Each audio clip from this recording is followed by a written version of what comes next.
అయ్యప్ప స్వామి జననం వెనుక ఉన్న రహస్యం తెలుసా? పూర్వం మాహిషి అనే రాక్షసి ఉండేది. దానికి ఒక ప్రత్యేకమైన వరముంది.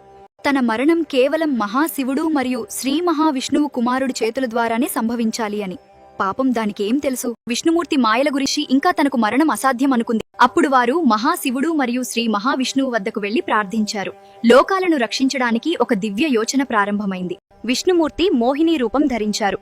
ఆ తరువాత శివుడు మరియు మోహిని కలయికతో జన్మించాడు ఒక దివ్య శిశువు అయ్యప్ప. అందుకే ఆయనను హరిహరపుత్రుడు అంటారు. తర్వాత ఆ శిశువును పండలం దేశపు రాజు కనుగొని దత్తత తీసుకున్నాడు. ఆ బాలుడికి మణికంఠ అని పేరు పెట్టారు. దివ్య కార్యం కోసం జన్మించినవాడు. చివరగా అయ్యప్ప స్వామి మహిషిని సంహరించి ధర్మాన్ని స్థాపించారు. అందుకే అందరూ అంటారు, స్వామియే శరణం అయ్యప్ప. ఇది ఎంతో పవిత్రమైన మరియు భక్తిభావంతో కూడిన నామము. భక్తితో చూస్తున్న ప్రతి ఒక్కరికి నా హృదయపూర్వక నమస్కారాలు. మీ ప్రేమ, మీ సపోర్ట్ మాకెంతో విలువైనది. మా ఛానల్ ని సబ్స్క్రైబ్ చేసి మమ్మల్ని ప్రోత్సహించండి. మీ అందరికీ నా నమస్కారాలు.